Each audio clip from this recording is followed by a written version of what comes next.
Hello and welcome to the Mysticast, where you join me, Jack Stafford, a student of metaphysics, as I talk to a variety of guests to better understand the teachings given by the Masters through the Aetherius Society, the new cosmic religion for the Aquarian Age, incorporating all yogas, Christian mysticism, theosophy, UFOs, and much, much, much more.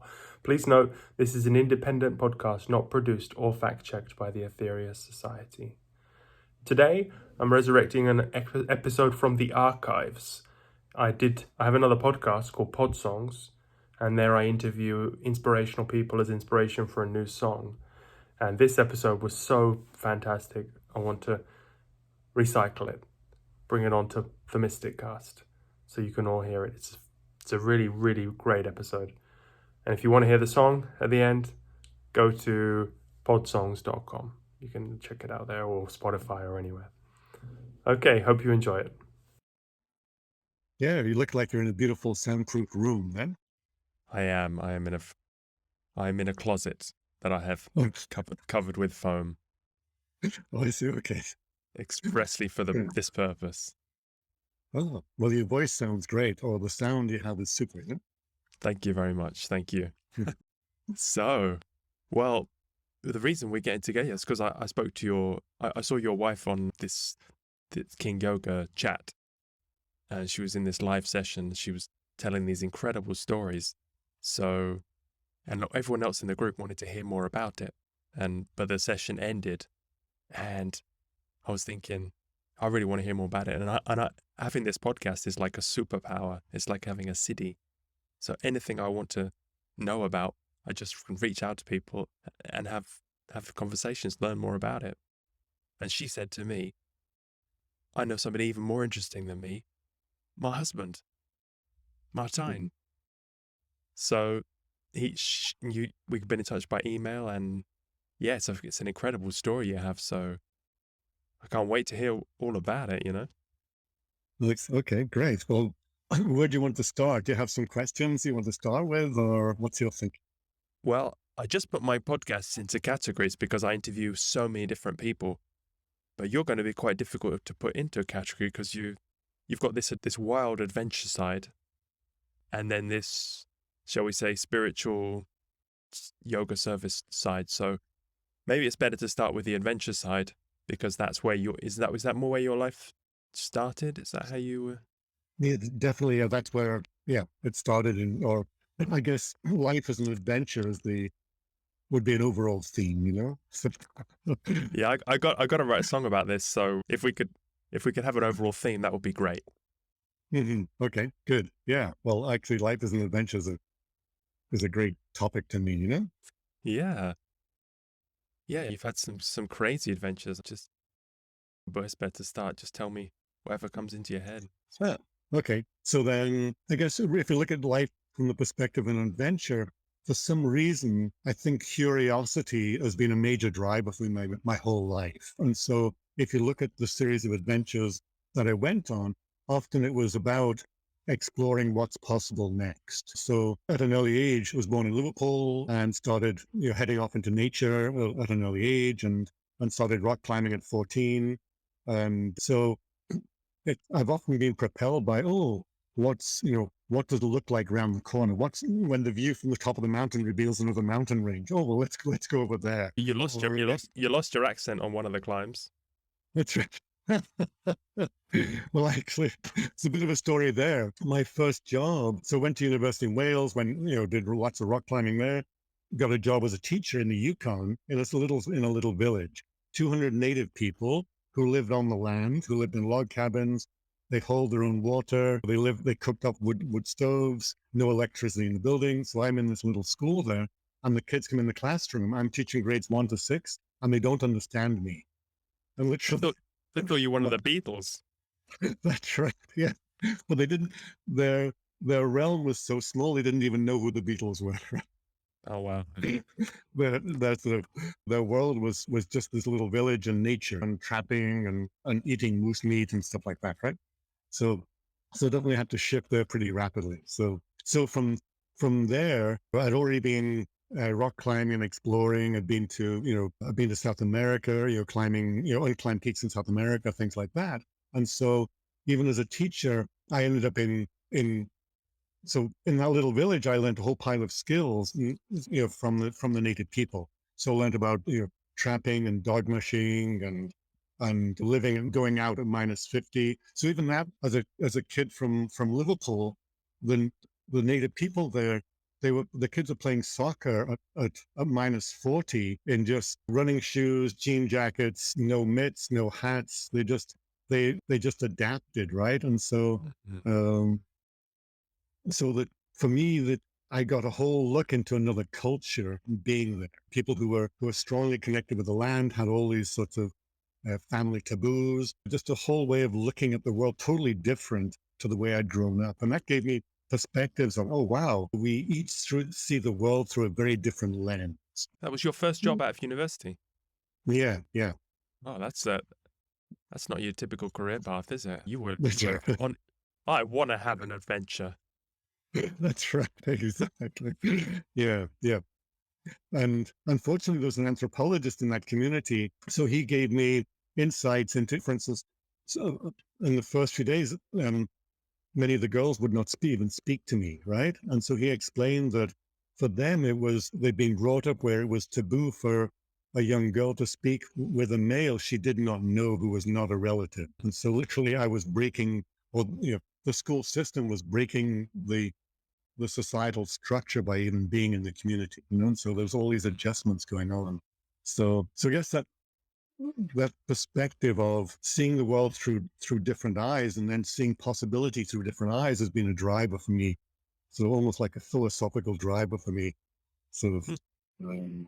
But then also my just love of adventure, having taught in a little village, I then started being offered my adventure side, was offered various guiding in the Yukon, and then from there started various guiding businesses that led me, to guide and do adventures around the world, So it was always this, oh, well, here's a neat opportunity. Let's pursue this, Yeah, yeah.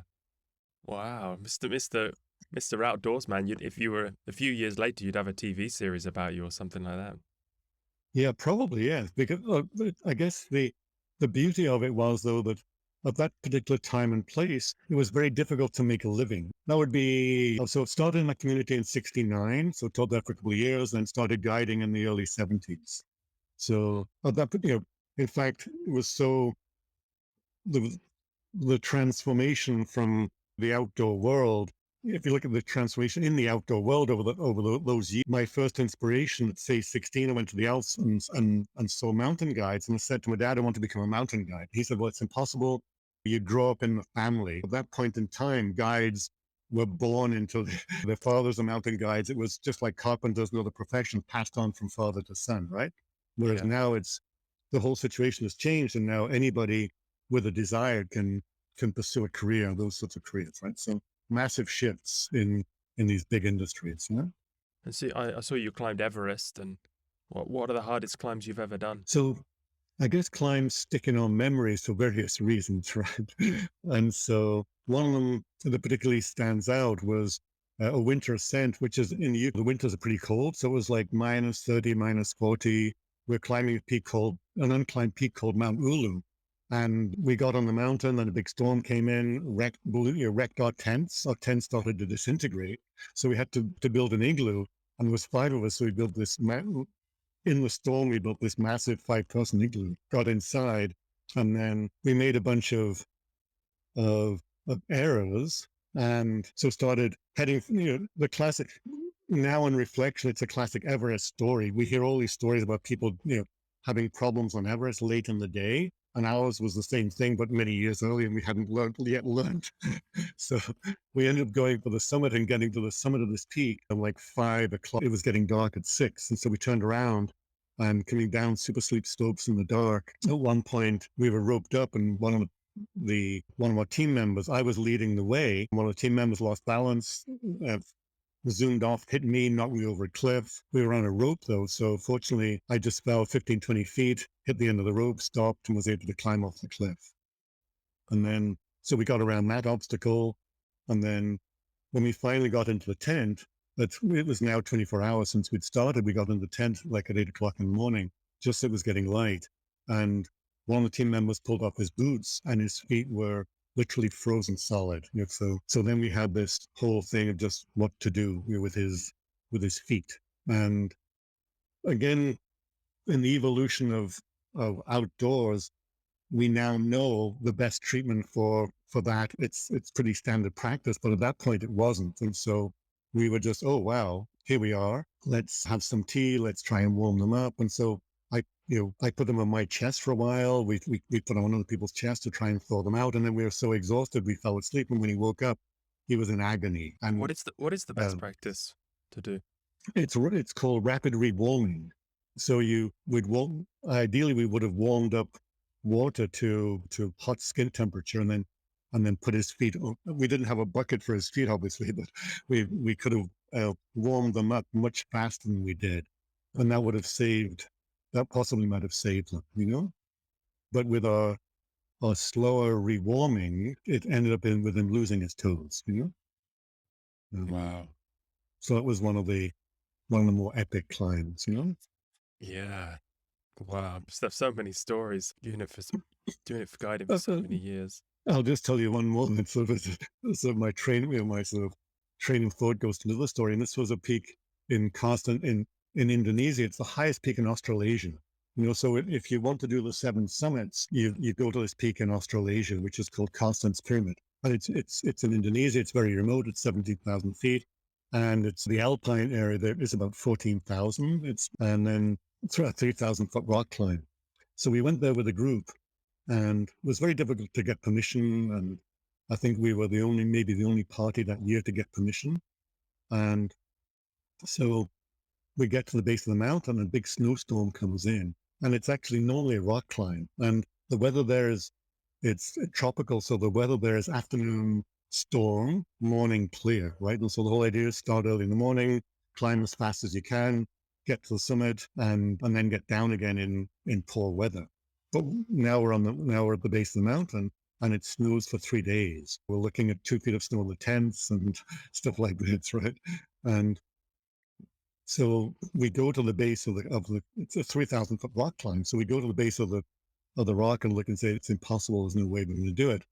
But then one of the group there was a doctor who had to get back to Germany to actually Switzerland to help his clients. And so he said, please, can we go and look? And so there were 2 of us who were leaders, myself and a buddy of mine, Pat Morrow. And we said, well, there's really no way, but for you, we'll go and look, right? And so we headed off there, and we started super early in the morning, and we got on the rock, and we're brushing the snow. It was snow all over the place. We're trying to find the holes, but we get up the first 100 feet, and then, oh wow, we've got up a little way. Let's go a bit further. So that day was this magical day of just, oh, we got a bit higher. Oh, we got a bit higher. Oh wow, look, we can get over there. Just this exploration as we get higher and higher till eventually, by 1 o'clock, we actually did it. So in all my memories of expeditions, that one really stands out because it was just so improbable and so unexplored, and so, I guess, very much in the moment of exhilaration of just, oh wow, what's next? So those 7 summits are the most famous ones in the world, or what? They're the highest peaks on each continent. Okay. So we got 7 continents and 7 summits. So Everest would be one, and then Aconcagua in South America, McKinley in North America, Mont Blanc. And you've done them all? No, actually, I've done 3 or 4 of them. It's my pursuit of goals isn't always sort of logical. Many people set out to do the 7 summits, but it hasn't been a goal of mine. I've just done them accidentally through just sort of other things happening. But it's incredibly dangerous. Is there ever a time you've had the experience and you say, listen, I shouldn't be doing this. I should be at home in bed? Certainly there's times when we need to get out of here, whether it's avalanche conditions or bad weather, or there's a bunch of conditions where we say that and just like, oh, let's turn around, or holy smoke, we pushed it too far, Yeah. Yeah. Because ideally we train though for the spots where we have options. So we often end up in those situations, but then often we've trained enough to know, okay, I do have 3 options here. Because I remember you said in one video that in 1 year, 5 of your friends died, and they were super trained guides. They knew everything. Mm-hmm. That's what it is. And actually that did hit me. And so it really stopped and made me, rethink what I'm doing, Mm. Yeah. And it was definitely, I couldn't quite, as you described it, that was the case. These people were all top of the field and had been doing either guiding or leading for 20, 30 years. And all of a sudden, five of them, each one a bizarre accident, each one an unusual accident. So I guess the margins of error, I guess when you're pushing the odds sort of roll against you sometimes. Yeah. Yeah. Yeah. I saw it in the video where you talk about this pole to pole adventure where you Mhm. got ordinary people or young people to do an adventure that you thought you realized had never been done. Yeah, so that was a bit of a backstory of that one too. So having done these various expeditions, this ties into the more sort of spiritual aspect of things. I was then asking sort of, okay, well, what's next for me? I'm feeling really good about my life so far, and I've done all these expeditions. What's next? And so one night I had a dream, and I was on a train, and the train was being attacked by soldiers. And at first I felt fear but then all of a sudden the fear subsided. Bizarrely, I stopped the train and got off and went to the soldiers and spoke to them and said, you don't have to be controlled this way. You can go home. It's almost like the classic guns to plowshares type concept, but it literally unfolded that way in this dream for me, right? And so, oh, wow, that's a pretty neat dream. So in the morning, I was explaining the dream, and all of a sudden this idea came up of, wow, a journey that had never been done before was from the North Pole to the South Pole under human power. So people had been to the North Pole. There's probably at that time, probably about 50, 60, 80 people had been to the North Pole. About 30 people, or 20 or 30 had been to the South Pole overland. But nobody had gone, from one to the other under human power, right? And so, but I realized, wow, I don't have to go to my explorer buddies to do this. Each journey and the journey in between could be done by anybody as long as they have a burning passion, right? And so my whole idea was, let me find young people around the world who have a burning passion um, for global issues, and let's do this journey, because we're coming up to a new millennium. And I was also interested in the whole idea of what does a millennium mean? What does it mean for humanity? And I realized that the South Pole is the first person in the world to enter the new millennium, because you're standing on the international date line and the sun is above the horizon, right? And so you're the first people in the world to see the sun for a new millennium. So I thought, again, this is grandiose ideas. So how would it be if young people from around the world were all there, having journeyed and explored the potential, and along the way they gather promises of action for the new millennium from young people? So we're there, we greet the new millennium with ideally millions of promises of action for a brighter millennium, right? For a better millennium. That's a right? big idea. And so, yeah, big idea. Yeah. So this idea came. So then I started, okay, well, let me plow at it, right? And so I raised some money. I started pulling a team together. And then the money dried up. I spent it all flying to meet potential sponsors and things like this. And so at one point, because I worked on it for about 2 years, at one point it looked like the whole project was dead. And I was at that point in time, I was living in Santa Fe, and moved my family to a small community in Canada where we could train the young people, like a cross-country ski community, basically, right? Okay. And so I was in this little cross-country ski community in Canada. And I was in a men's group. And so I went to the men's group and said, look, they've been following my saga. We'd had GM on the line, General Motors for car sponsorship. We'd had Ford on the line. We'd had a bunch of big companies. And then they all came back to me and said, no, no, no. So I went to this men's group and said, look, the thing's dead. They said to me, well, how do you feel? I said, well, I feel sad. Well, just go for it, feel sad. So I just rolled around on the floor for 2 minutes. And then I thought, well, I've just done the best I can, put everything into it. I've just exhausted all possibilities. I feel good about trying, right? So a day later, I get a phone call out of the blue from Korea, from a TV company saying, we'd like to sponsor your project. So they ended up sponsoring, so they ended up pulling the whole team together and finding these young people from, 8 different countries. And how did you find the young people? So in Canada, so in Canada, what we did, we advertised, and we had 800 or so applications. And then I selected the best 20. We brought the best 20 together in this little community, little village, 100-mile house, and for 4 days, and said, okay, you're here to select one of you, and we're going to sort of run you ragged, exhaust you, sort of drive you to the ground. And then you guys, you because it was girls, it was a mixed team, it was 10 boys, 10 females. You get to select who you want to go, right? So I brought in a couple of my sort of really expert outdoor buddies who are super guides, et cetera, as the sort of to run this team. And so we, for 4 days, you had them up at 2 o'clock in the morning, tromping through swamps and just all these wild things. And it started off really competitive. And then over the 4 days, the team became more and more collaborative. So by the 4th day, when we said to them, okay, now you get to choose, about 4 of them immediately said, I see somebody better than me in this team, so I want to withdraw my name. I don't even want to be considered because I see other people here. And so I got together with the people organizing and said, okay, who do we think is going to win, right? And so we select a person who was on the Prime Ministers of Canada Advisory Board on the Environment, had got a PhD, very competent young person. And then we put it to a vote amongst the rest of them and had a little, a process for voting. And the young people ended up selecting the one person who had not been to university, the person who had worked with actually Aboriginal native children and had been at the back of the line most of the time, looking after the people who were struggling. And so it was interesting. Their choice was so different. It was very much a heartfelt choice versus a logical choice. So given all our life experience in SMARTS, we'd chosen one person, and the young people, in fact, from my perspective, actually came up with a better choice. And in the end, this person was really heartfelt and considered. And they were a great asset to the team for the whole trip, or? That's right. Yeah, they became actually.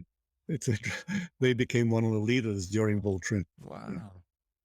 And for the other countries, how did you select? So you had one person from each continent? For Canada.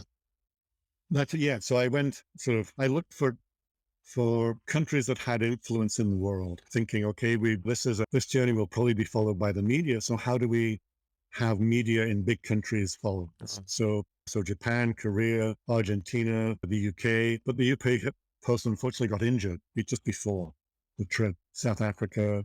So the South Africa one was interesting in that we went to a group in South Africa to help us organize. And the person organizing was Black from South Africa. And so he called me up and said, we selected a candidate. And they told me, and they said, he's white. I said, what? we wanted a Black representative. And he said, well, South Africa is now, we just wanted to select the best person, and the best person happened to be white. So we're sending a white person. But it was difficult at times explaining when we're traveling through the States. People would say, well, how come the South African is white? So we'd have to explain the whole backstory, right, of how we ended up with a white South African. And so did they have these camps in every country to this kind of SAS intensive training to choose the best person? In some countries, yeah. In some countries, we just ran out of time and money. And so I just contacted Explorer friends and said, who have you got? Who fits this bill? And then, I've seen the documentary, so I know, but how did the trip go? Yeah, we had all sorts of wild adventures. And so I guess, for me, the things that stand out were, well, one, how the team came together, blew up, So the sort of the wildness of young people of that age and how they respond to different situations. And so I guess one of the summaries there would be that when the team blew up, often what brought them back together was understanding. Well, in fact, we had one session that was an amazing session where it was actually took place in Santa Fe when the team was at a really low point.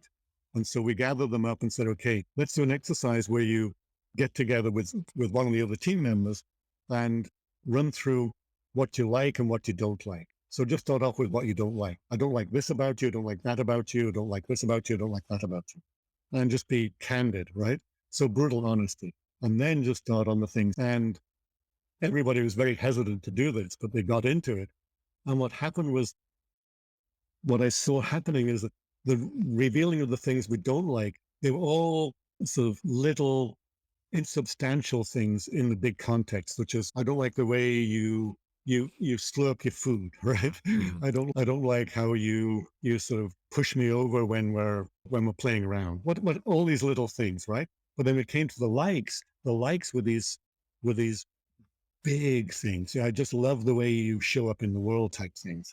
So what I realized that over time, what comes to the forefront of our mind are all these little gritty things that are actually nonsensical that cause the dislikes, right? When we look through the lens of the likes, they just evaporate, right? And so it's almost like this is what we do as humans, right? In creating dislikes about people, we create all these small things that are actually very small, right?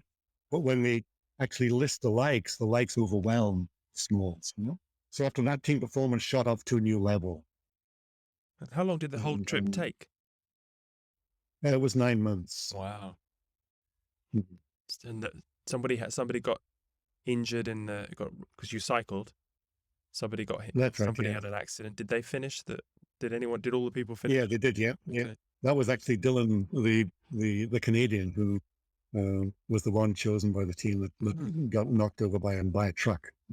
And at the end, So he ended up finishing the journey. And 2 of them got pneumonia in Antarctica. Yes, yeah. You know, the list of sort of scrapes and injuries and bruises and bashes is pretty long. But you know, overall, they all, when we got to the South Pole itself, it was a very obviously a massively exhilarating experience, right? And very, very powerful. Because you cycled along with them the whole trip, yeah? Yeah, I had to fundraise intermittently, so I would go and so at times I left them. That's when they appointed, so they chose leaders, and I tried various ways of leadership. I said, okay, let's try one a day, and so I asked them, what leadership style do you want? So they said, well, we all want to be leaders, so let's try one a day. But one a day turned out to be pretty chaotic because some had a leaning towards authoritarianism. So in that one day, they became super authoritarian. Others became just you choose type approach, and so it was wildly chaotic. So then we switched to one a week, and then they ended up choosing one person, which is again the Canadian, for most of the rest of the journey. Yeah, because you said through the documentary, the weaker members ended up helping the strongest members, or they're carrying all their stuff for them, and it's pretty emotional. Yeah, that's right. Yes, yeah. It was again, the whole idea that we think, our sort of position in society or position in the world is static, but it's constantly changing because we're less effective.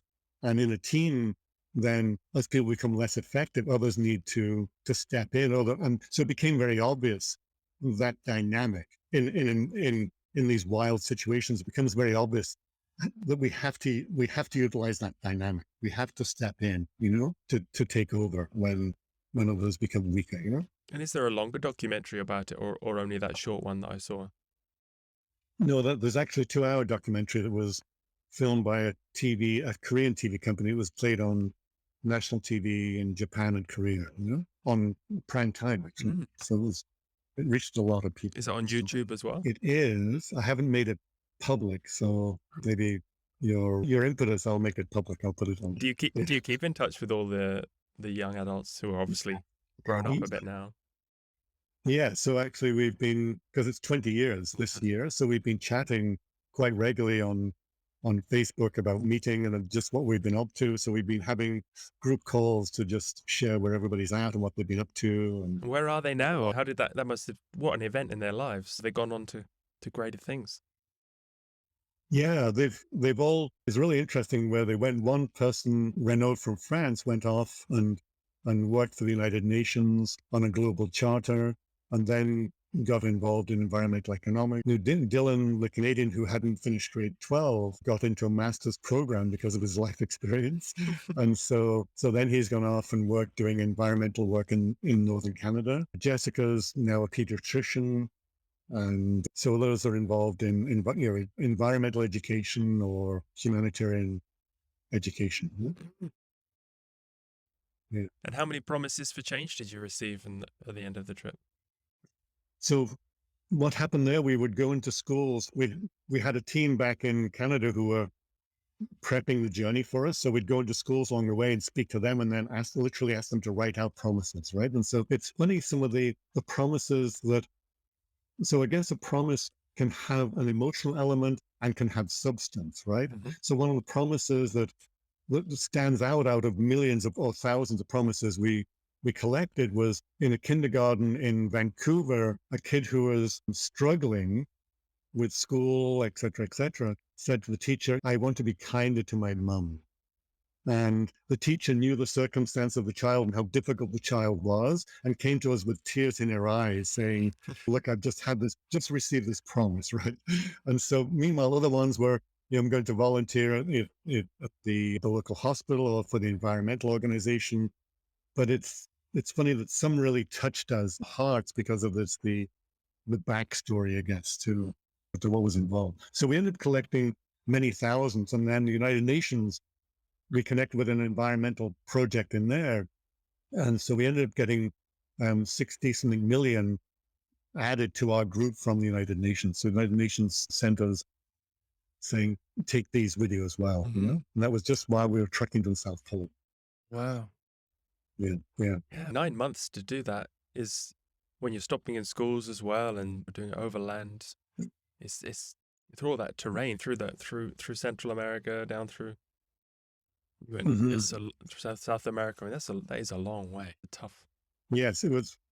What we'd do, we had ideas where we would get to, but we never knew. So often we ended up, because of time, we'd often ended up camping stopping by the side of the road, sleeping, basically we had tents, but often we wouldn't even use the tent. We'd just find somewhere we could just crash out on the ground. Wow, that's a hardcore trip. And off first thing in the morning, just up and off and get going. Oh, yeah. I've done cycle touring too, but I can't do that. I need a shower because you're so sweaty down there, and it's just that I know people that do it, but I couldn't. Yeah, just that. Yeah, that's a tough trip. Respect to those people that did that. Yeah, I was just. They did really well. Yeah. They really, and so often it was what I mentioned. We did this brutal honesty session, but then also it was the reminder why we're doing the journey. Mm-hmm. And that's what kept people going. Is just the why, the big why. Why are we doing this? We're doing this to share potential with other people. What was that? Was that the slogan of the whole trip? Then share the potential.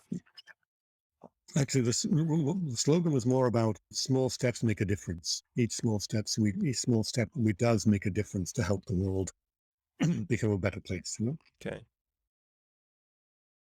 Well, we could stop the interview there and it would still have been great, but I want to get into the other thing that originally got me to talk to you. Mm-hmm. You work with Nithyananda, is that right?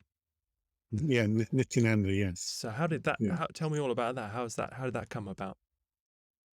Okay, so having done these expeditions, I was then looking, okay, well, what's next? And I was running an adventure company. We were, flying into Antarctica. So we employed 35 people, and I was in a really good place in life asking what's next. And I went to a meeting. I was off to a meeting, and I was staying with a friend at the time, and they said, I have some information to share with you about the meeting you're going to. I said, okay. So this person described to me the three people I was meeting with in a way that I'd never heard them described. And I said, well, that's amazing.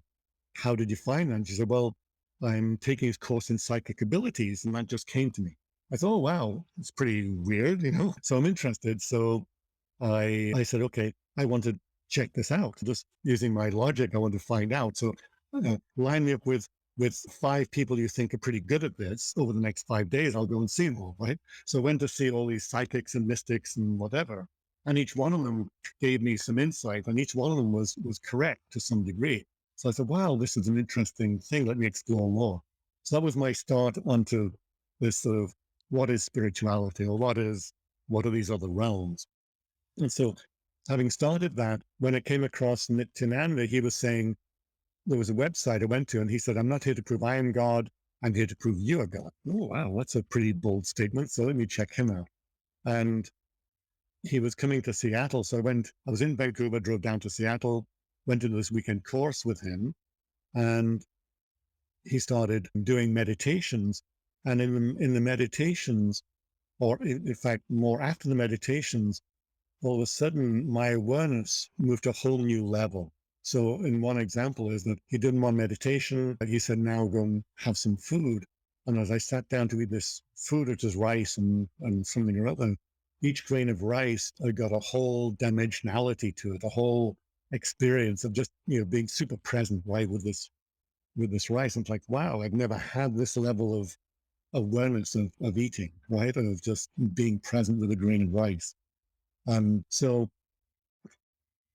he was explaining in this weekend that our human potential is to live in even more joy, and he described it as bliss, right? And so I said, well, it's pretty neat. I'm very interested. So on the Sunday night, the energy, his presence was emitting, from my perspective, so much energy that people were just in an ecstatic state. And so the course was, 2 18-hour days. And so Sunday night at 4 o'clock in the morning, everybody was just dancing away. Nobody was tired. It was like, this is a whole new experience for me in terms of human performance. And so the next morning he said, okay, I'm going to initiate you into a healing practice. And so come and meet me. So I went to meet him, and he said, okay, I'm going to open an energy center in your body that over the next hours will cause you to fall into bliss, into joy. And I said, well, sounds great to me. So let's go. So I got this initiation, and then I was driving back to Vancouver, left the room, was walking back to my car, and all of a sudden these overwhelming feelings of joy came up, and I started to laugh, fell to the ground, literally fell on the ground laughing, right? And so then, So this is a weird experience. Before this, you were not into psychics or anything. You were were you a skeptical person, or how would you? Yeah, so I guess I'd rejected Christianity in school in England, right? And so I looked at life through the perspective of geological time. We're a grain of sand in geological time, and so what I do really doesn't have any effect on anything. And so let me just have an effect on me, which is just live my life from curiosity and enjoy life, So, but then in this process, as soon as I started to discover about psychics, then other worlds, I saw Christianity through a different lens. I saw all religions through a different lens once I started down this path, So I saw that we have the societal conditioning, or I guess I'd responded to the societal conditioning that often comes with religions. You must do this, you must eat. When I was in school, Catholics ate fish on Fridays, and it seemed like, what's all that about? And so part of my rebellion was just against rules And the leadership, yeah. But then as I started to delve deeper, I realized that these were traditions that transcended rules, or that all these traditions transcend logic in many ways, Yeah. So what happened when you were driving back to Vancouver? So driving back to Vancouver, it's a big freeway, I-5, and every 15 minutes or so, these giggles would arise in me. I have to pull off the road and stop and laugh for a few minutes, and then get back on the road. It's dangerous. Yeah. It's basically, it's now sort of, my life is that way. I see life through the lens of humor and laughter and love, So it didn't wear off.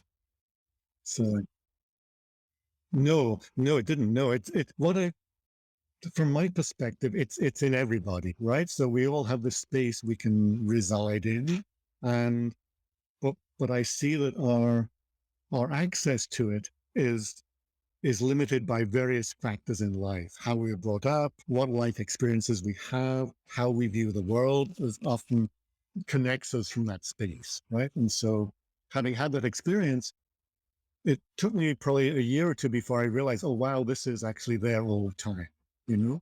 And I'm just not connecting with it all the time. Yeah, I guess after an experience like that, that's enough to convince anyone, isn't it? The, Mm-hmm. so what happened next then? Yeah. So again, we're getting into pretty mystical stuff here. I hope you're okay with that. Yeah. Okay. So during that course, I had the idea, wow, this guy is amazing. How about if he would he be interested in coming to Vancouver, right? Because I have a bunch of buddies and they would be interested. And so on the next break, somebody said, would you consider going to other place in the world? And he said, yeah, Vancouver. Who is here from Vancouver? And so he named Vancouver. And so I put up my hand and he looked right at me, and the two people from Vancouver sitting right next to me said, okay, I'll come to Vancouver. So I had the thought, and then this happened, right? So I arranged for him to come to Vancouver and do a course. And again, I saw the same phenomenon of just people over the weekend of intense meditations, really getting big realizations, right? And so then I went off to India, and in India, so how to describe this? It's a bit hard. I don't know. There's so many stories flowing, bubbling up. I don't know how to do. Yeah, when I researched him, India, there was some controversy. He's as controversial because how old is he? How old was he when he came to you? No, when you met him. He was 27. As a young man, yeah. Right? In this young time, man, yeah. And that's right. Yes, exactly. Yes. And so I was amazed that this young man could have so much intelligence, intensity, and space. I really see it now as a space to influence other people. So maybe that's where I'll take it up for just 1 second in terms of this whole idea of space. We did a bunch of research with him. And so we used brain researchers came in and did work with him and that sort of stuff. And so what we discovered was that he had the ability to utilize certain parts of his brain at will. And so in the researchers were touching his skull various places, and he would say, okay, I can activate that bit, I can activate this, things like that. And then we also wired up people who were remote, so we wired up people who were in San Jose, and he was in India. And he came on a two-way, just like we're doing now. He came on two-way and said, okay, now I'm sending you energy, I'm blessing you. And their brain waves went from alpha to delta, which is typically associated with deep sleep, but they were wide awake. And so it really is, we demonstrated not just his ability, but the ability to transmit synchronous brain waves over huge distances. So you're all in by this stage. I'm assuming you're. That's right. Yes. Yeah. I'm now also saying, oh wow, this is amazing. So you're starting to devote a lot of energy and time to developing this. That's right. Yeah. So I eventually became an ashram. I was staying in the ashram for about in and out for about 7 or 8 years. In India. In India. That's right. Yeah. And then he would send me other places around the world to teach meditation and then come back, things like that. So you gave up your business, or you got someone else to run it and you do this full time? Yes, I just gave up and became full time. Right? Okay. Wow. Yeah. After an experience like that, because nothing in a book or anything can convince anyone. Only what you see, what you hear with your own eyes, really. So. Mm-hmm. That's right. Exactly. Yeah. Yeah. So what kind of experiences did you have in these 7 years? Your wife in the video chat said he was giving darshan to people, which like giving them an energy. How does that work? Yeah. So what he describes himself and said other saints, they're basically a conduit for divine energy, cosmic energy, whatever you want to call it. There's a bunch of names you can use. And so then that energy is transferred just by being in the presence or through touching. So one of the things that I saw time and again was that people would, have a whole long list of questions for him about life. Should I get married? Should I get this job? 20 questions about life. And then they'd go into his presence and go toward and just come close to him. And he'd say, what do you want to, what's your question? And they'd go blank. literally, so these enlightened masters or beings are emitting an energy that is so calming that it literally calms our nervous system down, so that things that are meaningful in the moment all of a sudden become meaningless. um, so all of life's travails and difficulties can fade away. Literally, that's literally what I saw. But then he also said, he was saying that he was saying to us, around me, things happen that I don't have any conscious knowledge of. He said, so energy is expressed through me.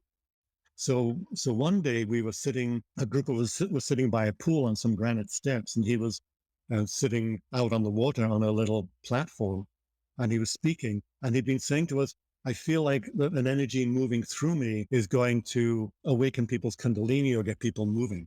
So he was talking and just did a hand gesture, just rolling his hand. And all of a sudden, one of the people he was looking at all of a sudden started to bounce up and down. And then they fell headfirst in the water. And then he looked at his hand, looked at the next person, and then did the same hand gesture, and they bobbed up and down and fell in the water, right? So there's 20 of us sitting on this row, and he just went down the row, looking at people, moving his hand, right? And so then we went and did some research. We went online, and it turns out that. But let's just picture this, because this is a movie scene, though. So there's people bounce up and down, they fall in the water, one by one. Yeah, you were one of these people. You fell in there. No, actually, I'm standing to the side observing this. Right? And what did they feel afterwards? Did they have an enlightenment after? Was their consciousness raised forever after this? No, they were. So what he said, though, he said, okay, I can see this energy moving through me that wants to be transferred to other people.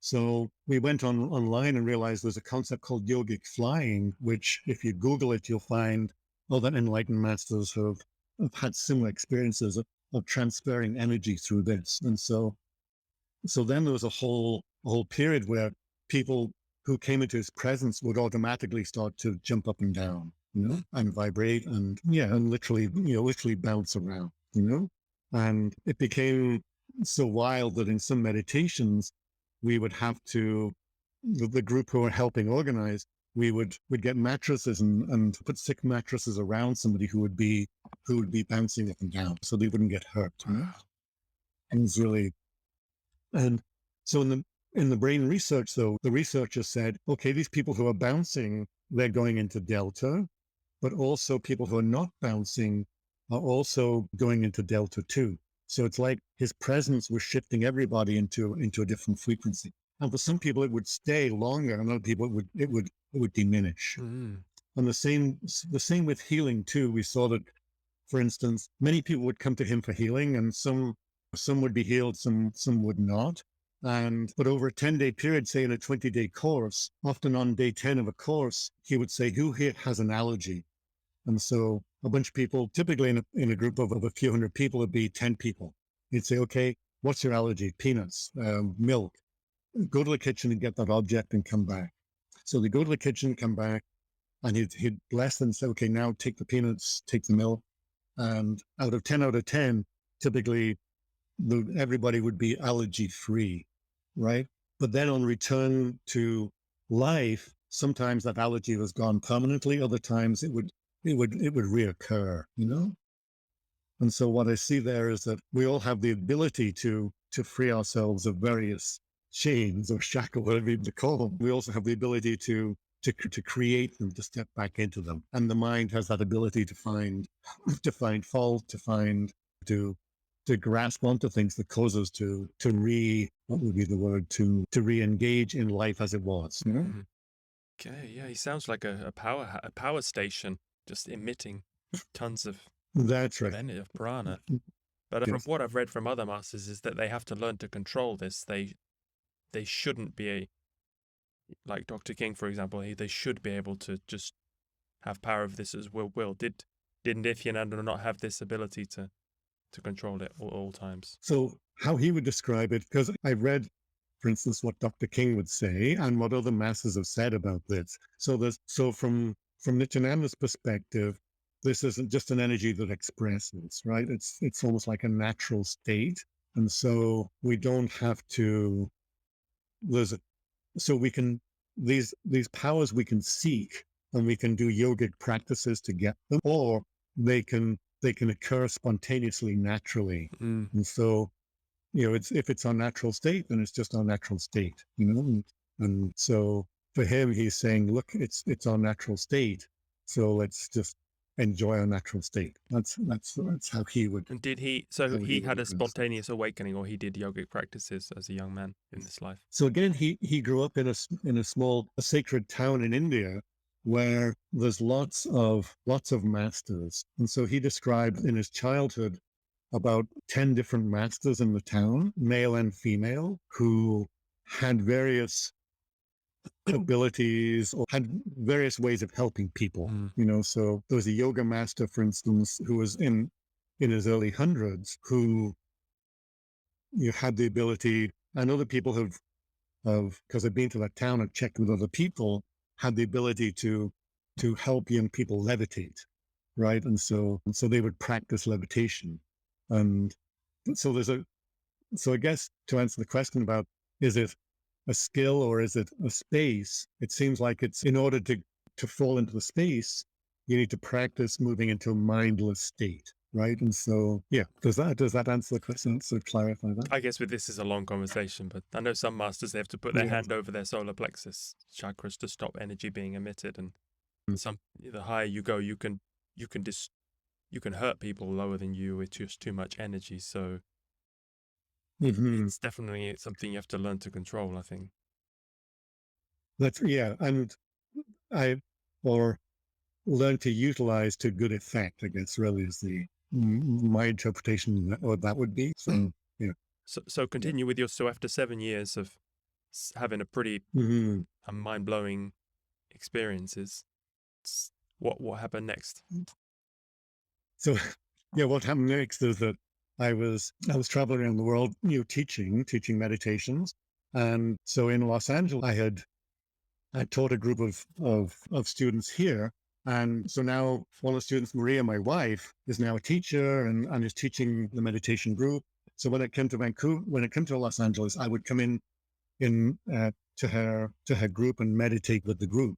And so, but every time I was in her presence, my consciousness would raise. I could feel a shift in my consciousness. Again, this may sound a bit bizarre, but I would go into the temple, and there's various deities in the temple, Krishna and Rama and Ganesh. And so when I'd go into the temple, these deities, I could actually have conversations with them. And then at other times I couldn't, right? And so when I came into the presence of Maria, all of a sudden I would have this increased awareness, increased consciousness. And so one day we decided to go for a walk, and we went off hiking in the mountains. Within half an hour, all of a sudden we both had this experience of, wow, we are meant to be together. And so basically in a half-hour walk in the hills, it became clear to both of us that we were meant to be together. And so then it was a case of, okay, now this is my new direction, right? And so away I go, basically. Yeah, wow, that takes love to a new level. Okay, so you decided to come to Los Angeles, or was she a disciple of Nithyananda? Yeah, she was. Yes, okay. Yeah. So I was in Los Angeles. So Maria works here as a concert pianist and as a musician. So then it was okay. Well, so this is my new path. Basically I have nothing, and so let me just start all over again. You've had some life, Martijn, I tell you. Okay, keep going. You're on a roll now. Oh, okay. So then it was, okay, so what's next? And so at that point I thought, I had been doing coaching and doing obviously guiding and doing public speaking around adventure and human performance. And so then it was back into the realm of what is optimal human performance. And so taking all my experience with the adventure side of life and seeking human performance there, with now there's all this information from and experience with I call them Swamiji, about what our human potential is, and blending them together. So now that's what I'm doing now. I coach a few different individuals and companies on what is human performance, what is ultimate human performance. Okay. So are you still involved with Nithyananda? I am, yes, yeah. And so I still go to the temple and do some of the rituals. So again, this bizarre connection with deity still exists for me, it feels bizarre, but still, it's just a calling. I can't explain it logically, but there's a calling. And just for a few minutes on that, for some reason, Swamiji asked me to move a lot of the deities and install a lot of the deities.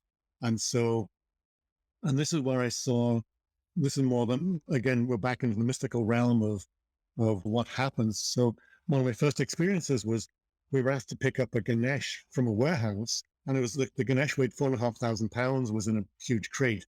And so a forklift driver picked it up, brought it over to the truck. There was two of us there, and Swamiji was there. And he started to put it in the truck, but it wouldn't fit. I was in the truck, and I could see that the crate was 4 inches too big, right? And so we put it down on the ground and shouted, "Swamiji, Ganesh is too big to go in the truck." And he said, "No, he isn't." So he came back round and he said, "Okay, try again." And the forklift driver says, "Well, we just tried, it didn't fit." He said, "No, try again." So the forklift driver, "Okay, I'll show you," type thing. Up comes the forklift, and Swamiji goes in Ganesh, and it fits perfectly. So within one movement of his hand, the Ganesh fitted in the trunk. And so after that, I saw similar things many, many times, probably, 200 times I saw similar things. Another time, we were moving another Ganesh, which was made out of metal, quite heavy. 5 guys tried to lift it, and we couldn't quite lift it. It was awkward to get 5 people around this thing, right? And so we said, let's get 2 poles and we'll rig up a system so we can hold it further away and lift it, because we had to put it on the table. So the guys went to get some poles, and I was there. Swamiji walked in the room and said, "Oh, let's move Ganesh." I said, "Well, I've just sent the guys to get poles so we can move it." He said, No. These ladies here will do." So there were 3 ladies who were polishing another deity. And he said, "Come on over." So they sort of, all sort of flustered. He said, "Come on over here." And so they came over. So now it's three ladies, myself. And he comes over and says, "Okay," puts his hand, okay, lift. So we all lift. It's super heavy. And up comes the deity and on the table. And so he says, "Okay." So he's walking away, and the 4 guys come back, and they look and see the deity on the table. I just sort of point at Swamiji and saying, as he's casually walking away, Mm-hmm.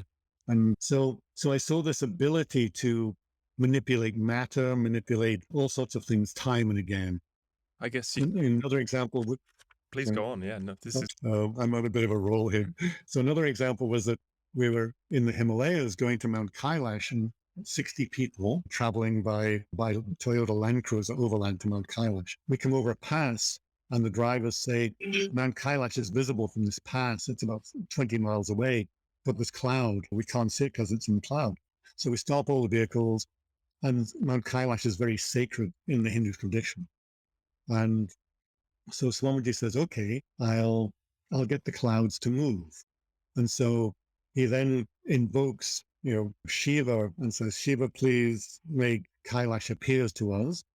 And then says to us, "Okay, it'll appear in about 15 minutes. We're at about 16,000 feet, and I think the peak is like 22. So about a 4,000, 6,000 foot difference, and there's clouds all around us, right? And the cloud ceiling is 1,000 feet, and I'm a mountaineer, and I know these things, weather, right? And there's no way this is going to change that rapidly. But then 15 minutes, we start seeing a break just over where the Tibetan guides say Mount Kailash is. 18 minutes, the peak starts to appear. 20 minutes, and the peak is totally clear. And then we went back the same thing the next year, went back again, same thing, same place, the weather's bad. And again, he says, "Okay, I'll call and ask for us to see Mount Kailash." So anyway, I have a whole litany of these sort of words. So he had, from my research, he had some controversy in India. There was some allegations. Do you know anything about that? Yeah, so I was there when the whole controversy broke, and so he was accused of rape, right? And he was accused of rape, and there was a video released by a big TV company of him clothed but in bed with a very famous film star, right? Female film star. She's a devotee of his, right? And so I knew her. She would come regularly to the ashram, and she was making videos on yoga and this sort of stuff, right? She was really close to the senior group who were running everything. So when this controversy brewed, he was accused of rape, but nobody was named in the rape, right? And so, but the inference was that he had raped her, right? But the video didn't show that. The video showed them lying clothed on the bed. And so it seems like what had happened is that his popularity was increasing. And this is my version of the story, right? So we all have different versions of things. So in South India, the government in control is an atheist government. At that time was an atheist government. And they saw his rise in popularity because 10,000 people would come out to an event he was running, right? So he would fill football stadiums with crowds of people wanting to hear him speak. And so from my perspective, this was an attempt to discredit him, basically. And so the video was produced, this rape charge went out, there was nobody named in the rape charge, but then, so he went into hiding. And for us, the Westerners who were there at the time, it appeared, the whole thing appeared almost funny. It was just, this is nonsensical. We didn't quite understand it. The videos didn't make sense. Nothing made sense, but the media blew it up, and literally people came to the ashram and were very, very angry about his breaking of these traditional rules. But also what we saw that there was a media manipulation going on. So for instance, there was the morning of the event, all of a sudden we saw smoke coming out of one of the buildings. And so we went over there, and it was a thatched roof, and Molotov cocktails had been thrown over the wall of the fence onto the building. The building was in fire.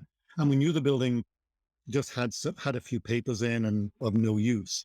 But then 3 hours later, photographs of the building go on the media saying records are being burnt and hidden because of the scandal.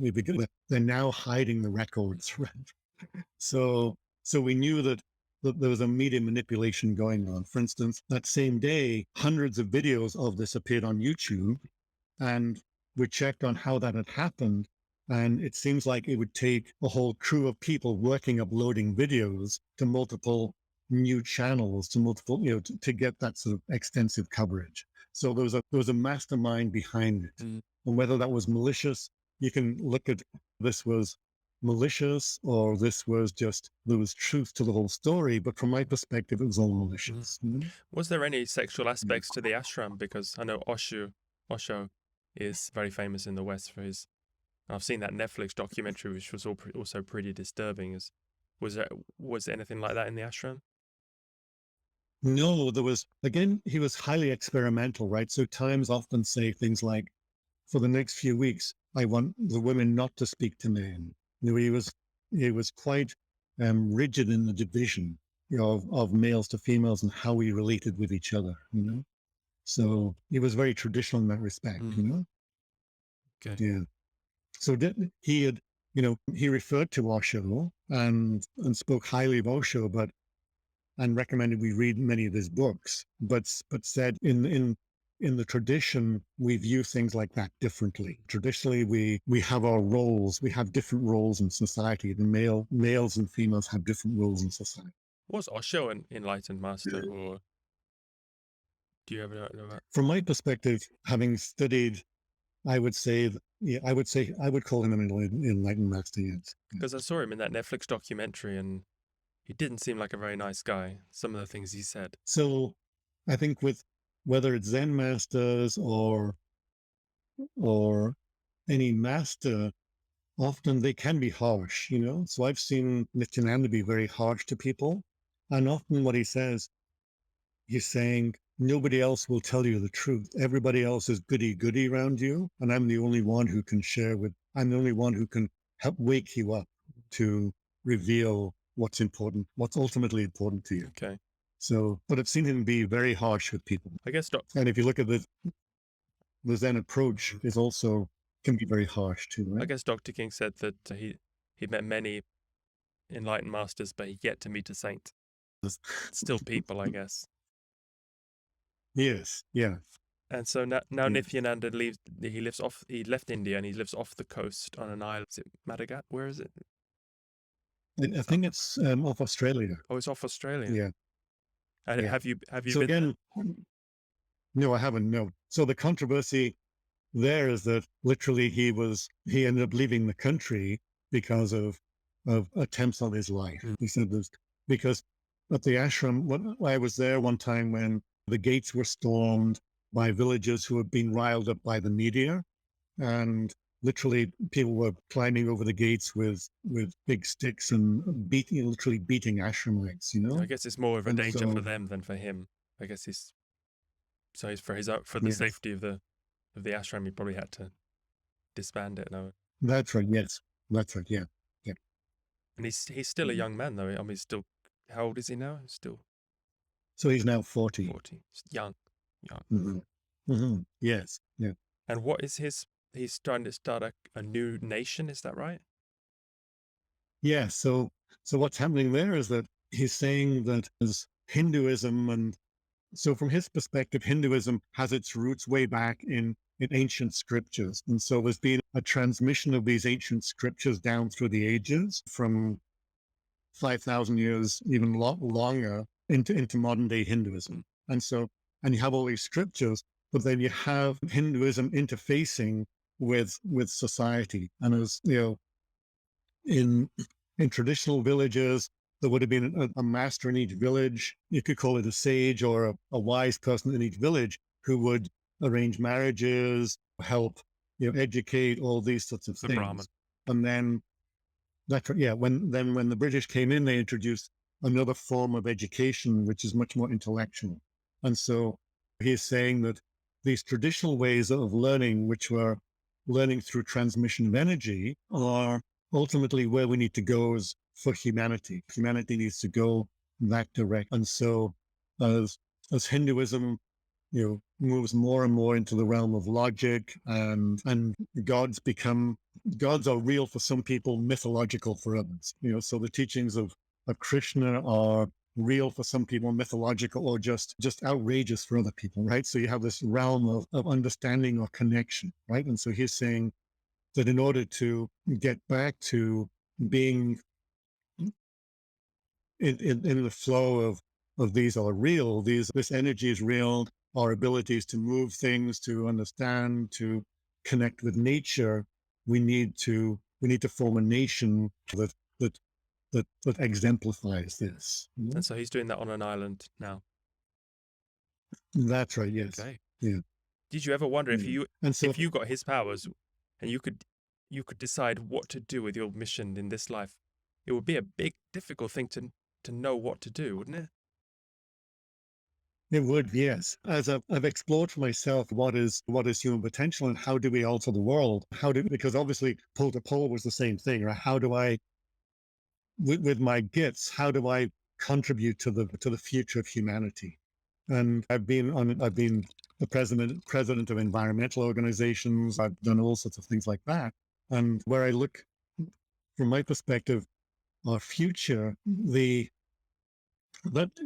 heartfelt connection is an imperative, almost a heartfelt connection with nature, a heartfelt connection with other people, and the divine, or my version of the divine, falls in tune with that. When we are heartfelt, then we are connected with everything. So whether you call it oneness, or so from my practical perspective, often it boils down to just a feeling of heartfelt connection with everything. But the more the more power you have, the more your responsibility. People at our level, kind of, or maybe you are in knocking around here, we have these small impacts we can do. But for someone who's reached that level, that's a lot more responsibility, no?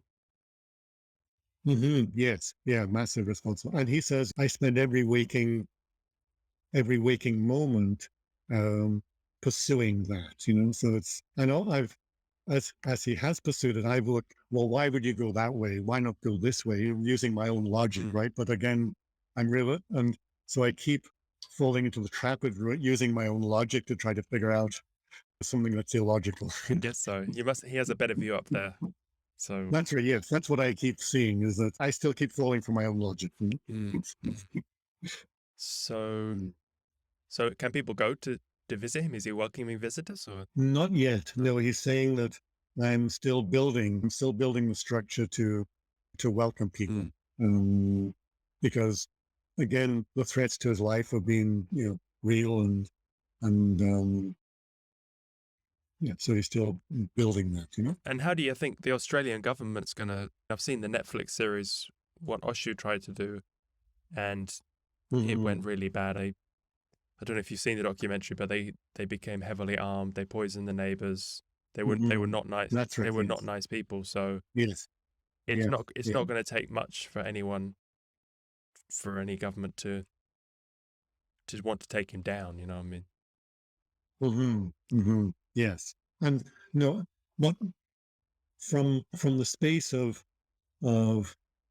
sort of empty and meaningless, all sorts of distortions can happen. So that's my perspective on the whole Osho thing, is that some of the devotees, it became okay for them to do these things, because from a space of oneness, these possibilities exist. But we have to, so Swamiji's spoken about this too, and saying, you know, we have to be super cautious and super vigilant to not divert from the path of what is good for all. So he's very much aware of that, and very much aware of the Osho phenomenon, and how, and so even within the organization, what will happen is that somebody will become a teacher or an acharya, and then start their own little group, and then sort of start, and then ego will come in, and all of a sudden that person will start feeling more power, and et cetera, et cetera. And so I've seen this happen probably 30 or 40 times even within the Nithyananda organization, right? Closer to the And guru, so get more power. Yeah. Yes, and then go off and start your own thing, or think you can do it on your own, or whatever. So sometimes within the organization, sometimes outside the organization. And I've seen him regularly say to people, actually, it's time for you to stop teaching for a while, you know, go to this remote location in India for 6 months and practice this specific practice. So I've seen him pull people out of senior roles and be sent off to really just recalibrate all this, you know? What a shit job to be a master and have to deal with ordinary people, though. That would be such a pisser. Actually, he does describe it. He does describe it. He says, you know, in speaking colloquially with his senior disciples, you know, he describes us as you idiots, you know? It would be like being in charge of a kindergarten teacher in charge, but even 10 times worse. So one little story there is that the ashram has now got, or had at that point in time, children who their parents were devotees, so he started a whole school, right? And so at one point he said to all of us, and I was one of the senior people at this time, I want you to match up with one of the children, and you have to report to them every day, tell them what you're doing and why, right? Wow. And so he said, because they will give you wisdom. So I was chatting with one of the most senior people, who came to me and said, my little Gurukul student just tore a strip off me and gave me total insights. And this guy has got quite an ego. And he'd gone to this 10-year-old, and the 10-year-old had said, look, you're functioning from ego on this thing. Because I think what he said, it's how do you make decisions? That's the 10-year-old asked, how do you make decisions? And he said, well, I listen to the group and then I decide. And so the 10-year-old said, oh, so your ego runs the show. Oh my God. So that's the topsy-turvy nature of being around these enlightened masters. You can look at that through any number of lenses, right? And say, well, who would want to do that? But from the perspective of that senior disciple in that moment, that was ground earth shifting for them, because they had their pattern, Yeah. right? They were smart. They just ran things that way. As if this conversation couldn't get any weirder, I want to ask you about the Aetherius Society and how you came into that, because we're in the same spiritual organization. So what happened there is that Swamiji had been speaking about blessing the world. And so he said that he was saying, one of the spiritual practices to do is every moment just be blessing everything. So just make that as a spiritual practice. And so he said, start with 1 hour, start with 2 hours. So I started doing that. Is that with gratitude or saying a prayer, or how does that go? Just radiating blessings to so literally just think I'm blessing the world almost. There's a very or concentrate on individual things like now this glass, now this microphone. No, everything actually. Just you can do it individually or collectively. So just literally just I'm blessing the world, right? And so he spoke about then you can do it individually. So you're driving, bless the cars around you, et cetera, right?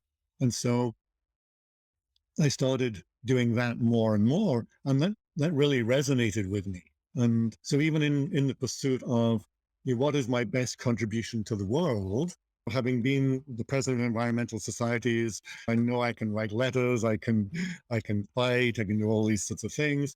But for me, what resonates this sort of most profoundly in my inner space is just this aspect of just blessing the world, So really, that feels like what my calling is fundamentally, and then from that space, things happen, actions happen, right? And so when it came across the Aetherius Society, it was actually my wife Maria who really caught on to the organization at first, and so I would listen to Dr. King and look at his teachings, see how they fitted in with what I discovered in Swamiji's world. So I saw that the aspect of blessing the world that the Aetherius Society is one of the foundational aspects of the Aetherius Society. It's a bit different in that it's done with almost, I would call it like a yogic or with a chi.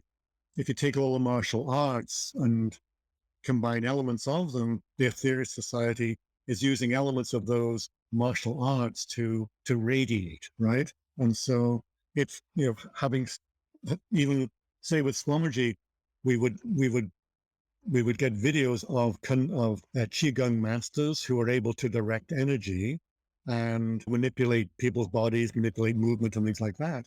And we saw the correlation between Swamiji just this energy flowing through him, other people playing with this energy and directing it. And then in the Aetherius Society, I saw the whole there was the society was doing something very similar of gathering energy and sending it out in a very systematic way, and in a way that expanded potential. Because at the end of these 12 blessings, it's about, again, it ends up being, from my perspective, being back to blessing everything, back to so we start off being very specific and end up being blessing everything.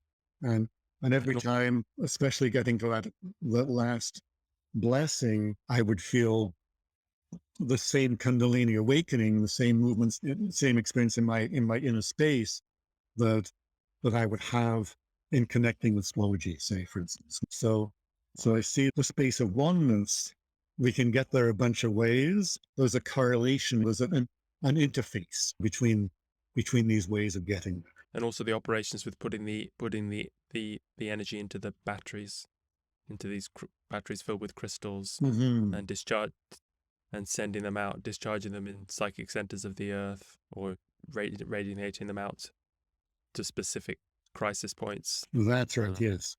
I see that there's a whole realm of possibilities and actions that most people are not really aware of or in tune with, that beings with a high level of consciousness can see, can observe, and for them it's systems, and for them it's structures, and so they're imparting to us, here's some possibilities, here's some ways of helping the world, Yeah.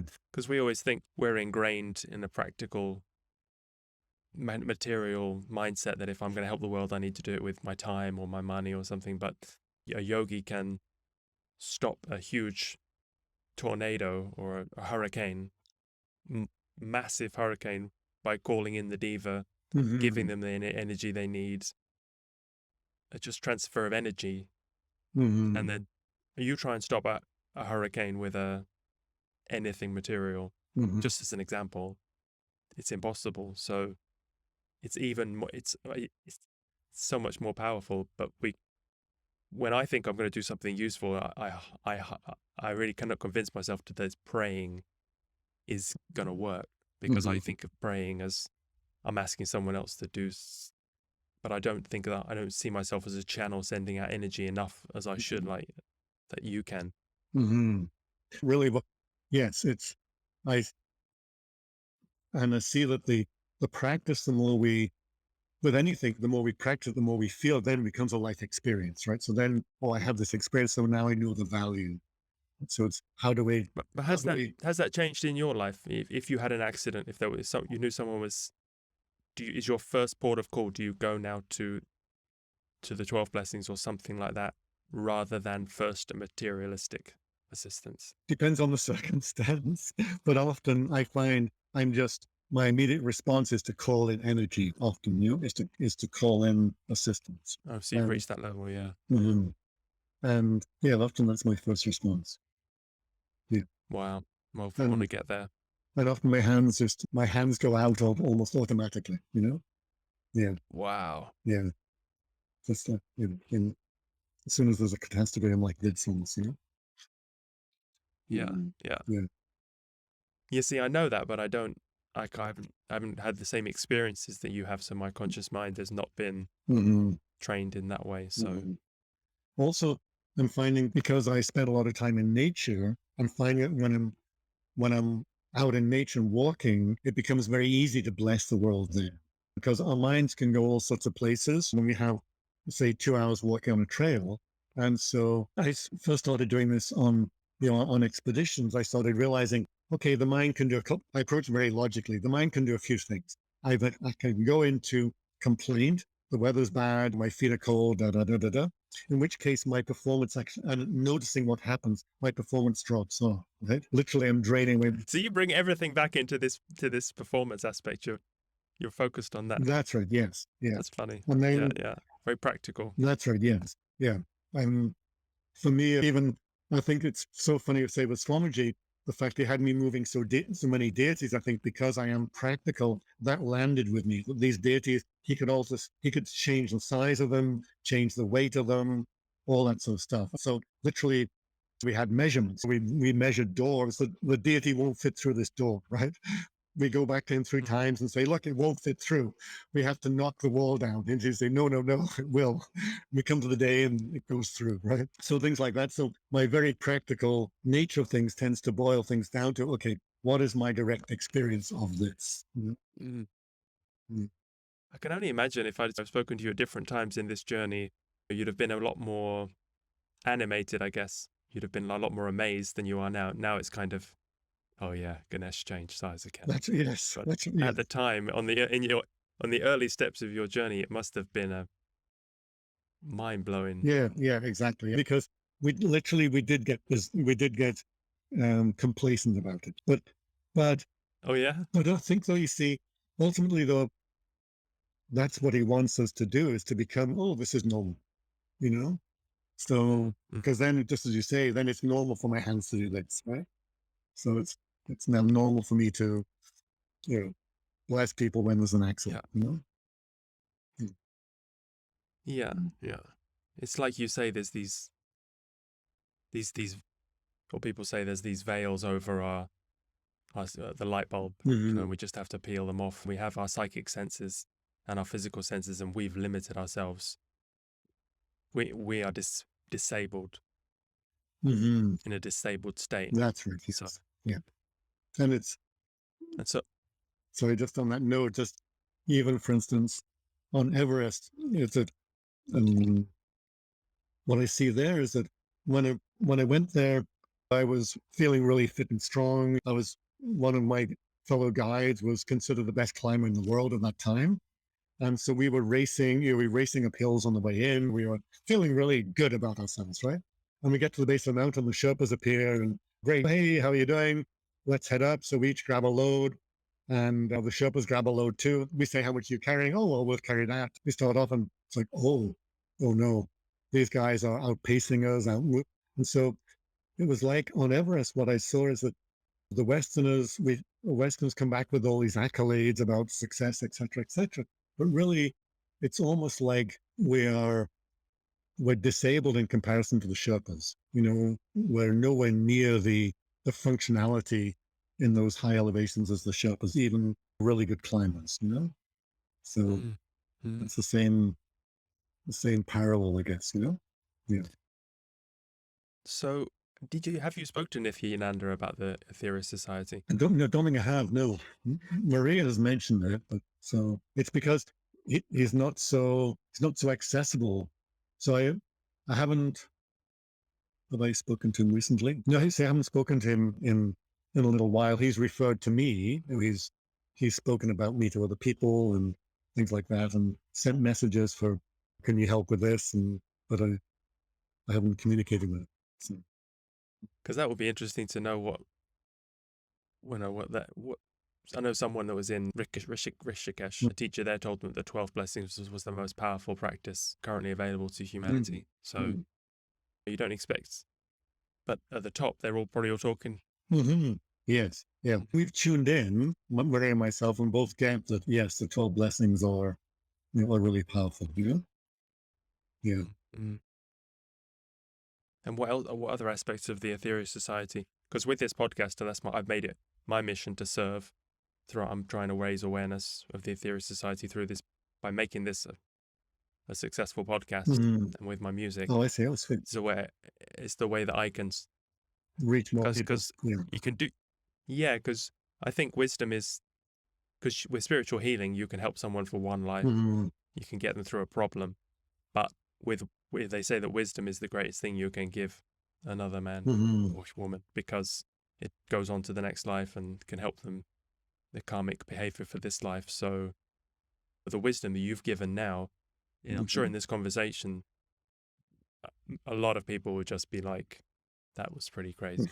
But maybe some people are really going to get inspired and want to learn more. And then we all came to something because of a book or a podcast or a lecture, just a little thing. Yeah, no, I agree totally. So with the wisdom that it's about, we have to put it out there, don't we? Well, what else? What about when the Aetherius Society, because when I came across it, it's pretty crazy shit that all the other planets are inhabited and we evolve into the sun, we evolve into the earth, we evolve into galaxies eventually. And people like Nithyananda, they're one turn of the wheel away from us. They're but someone on like Saturn is like 9,000 turns of the wheel. So, and how much more is the sun, and how much more? So was that pretty crazy for you as well? I approach it from the perspective of, so all of this could be true, and so let me experience it. Let me be open to what is being said, and then let my body respond or be the witness to it, And I do see that I look at it from the perspective of possibility. So what is our possibility as humans? And so this is another realm of possibility, right? And so how do I live into that possibility on a day-to-day basis? What does that make me a more kind of considered human in the moment? And what I see ultimately there is that the actions that the Aetherius Society recommends definitely do make me a better human, basically. It's such a practical.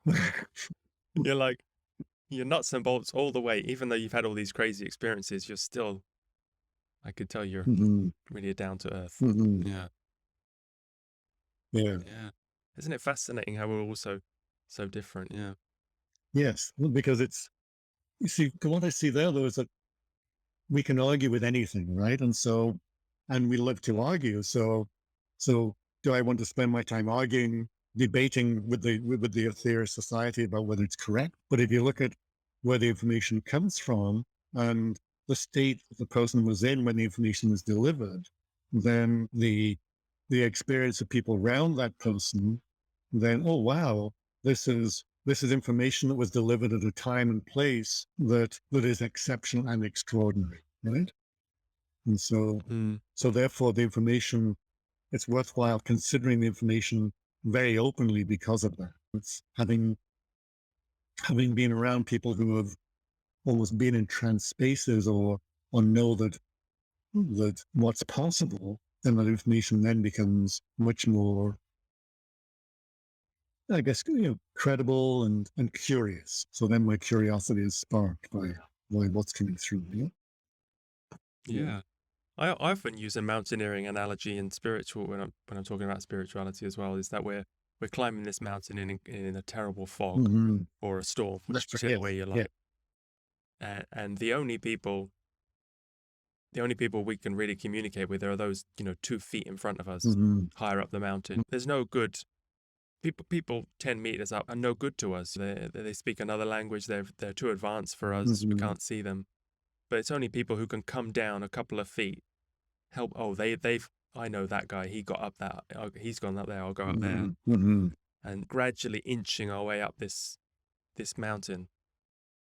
Yeah, no, I think it's walking in a fog. I think is such a great metaphor because we're all blind to various things that we don't know as well. We can see the fog, but there's a bunch of other blindnesses that we don't see, unfortunately. Wow, I keep talking to you all day, Martijn, but I've got to write a song. Okay. So what are you thinking for the song? Yeah. I don't know. It's it's conscious mind versus, because I've written for this, I'm almost up to 100 now. So, and every time I don't know. I don't think I'm going to be able to do it. I don't. This time I'm not gonna. I don't know how I do it because my. Nice. Yes. Yeah. Sweet. So, yeah. So I've got no idea, but it will come, So magically. Exactly. Yeah. Yeah. Beautiful. Actually. Yeah. I'm getting I know it's going to come because I'm getting shivers. Oh God, it's going to be a good one then. Yeah, I'm getting goosebumps and shivers. Yeah. All right. Well, if you receive it, email it to me. Yeah. Okay. Because sometimes I receive not so. Okay. I'll ask Maria to join in. We'll be sending you good vibes. Fantastic. I hope we can meet up one day. And are you in LA now? Yes, I'm in LA. Where are you? Yes. Yeah. Do you go to the headquarters sometimes? We were going until the pandemic. So pandemic, yeah. Okay. So I haven't been in. See Brian and Paul. That's right. Yes. Yeah. Yeah. I really enjoyed them too. I've spoken to them both on the podcast before, and they've both been great guests. I'm sure. Yeah. I mean, also just the quality of the people makes a difference to me. So they're really very sweet, quality people. Yeah. They are. They have just such profound energy. Yeah. It's really lovely, lovely people. Yeah. Okay. As you are. Okay. Thank you, Martijn. No, it's very, very sweet to meet you. I'm much more used to asking questions. And I'm really curious, so I'd almost prefer to turn tables and interview you. No, I think everyone prefers listening to you. Oh, okay. You did a great job. Okay. Fantastic. Okay, thanks. Okay. Bye, Martijn. Yeah, goodbye. See you.